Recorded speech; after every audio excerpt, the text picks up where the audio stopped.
When Title 42 quietly expired in May 2023, the legal floodgates didn't swing open.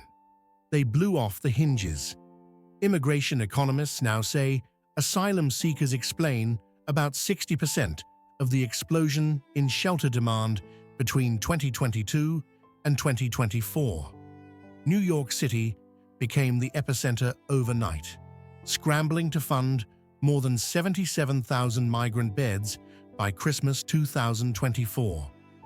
Buses rolled into Chicago, Denver, and even small Texas towns, each bearing families who spoke little English but understood one thing: there was no room left at the inn.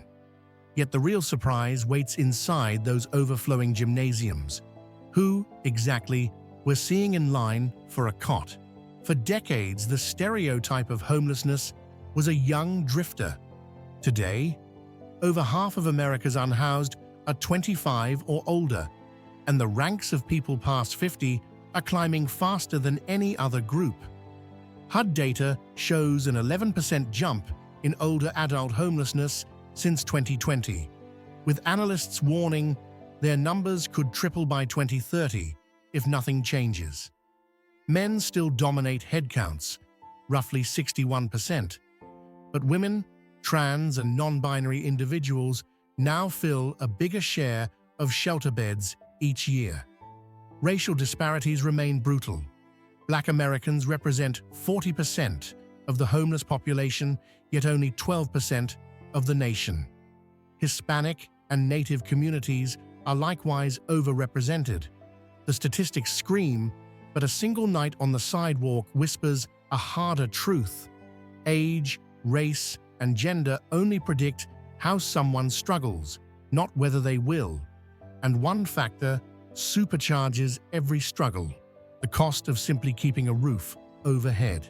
In February 2025, New York passed the FAIR Act, forcing landlords, not tenants, to pay outrageous broker fees. Renters cheered for about 48 hours. Landlords responded by tacking $400 to $500 hikes onto new leases overnight. Across the country, similar rent shocks play out whenever construction lags and zoning chokes supply. It's not just private apartments going missing. Auditors found 2,000 perfectly livable, supportive housing units sitting empty in New York this spring. Paperwork purgatory, locking doors that could already shelter thousands. Multiply that gridlock by every large city, and the math gets ugly. More tents under bridges, more families squeezed into motels, more refugees with government parole letters, but nowhere to lay them down. When the rent dice keep rolling, trauma finds new real estate, and it doesn't stop at the bones. A Syrian father who fled barrel bombs now battles nightmares in a Queens shelter. An 80-year-old widow from Ohio skipped insulin so she could pay bus fare to a warming center. Studies show PTSD and depression rates running 2 to 3 times higher among unhoused adults than the general population. Chronic diseases like diabetes and heart trouble hit harder when every medication needs refrigeration you don't have. Substance misuse folds into the mix. Not always the cause of homelessness, often the response. Refugees reeling from war sometimes reach for anything that mutes memories. Older adults crushed by rent weigh painkillers against eviction notices. The result can be lethal, an alley OD that barely nicks tomorrow's headlines. Politicians promise fixes, but the sidewalks hear the real debate, while lawmakers fight their own. New York projects $4.3 billion in migrant aid costs for fiscal year 2025.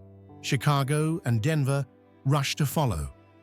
Meanwhile, 17 U.S. cities since 2022 have passed or expanded laws that criminalize public sleeping, shifting people from tent encampments to handcuffs without adding a single pillow.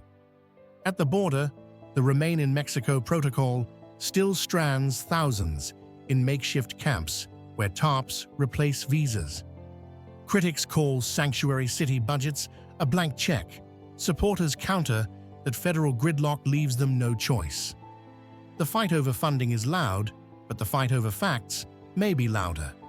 Because while leaders trade barbs on C-SPAN, TikTok and cable news spin stories that drown out nuance.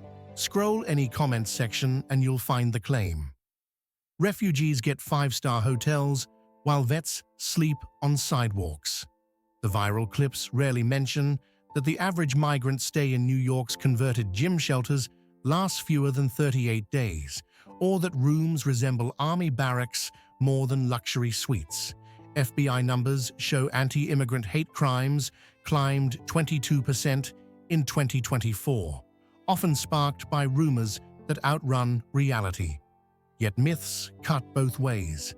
Some activists insist every homeless person is simply one paycheck short of stability, ignoring the complex web of mental health, addiction, and trauma many refugees and citizens alike carry.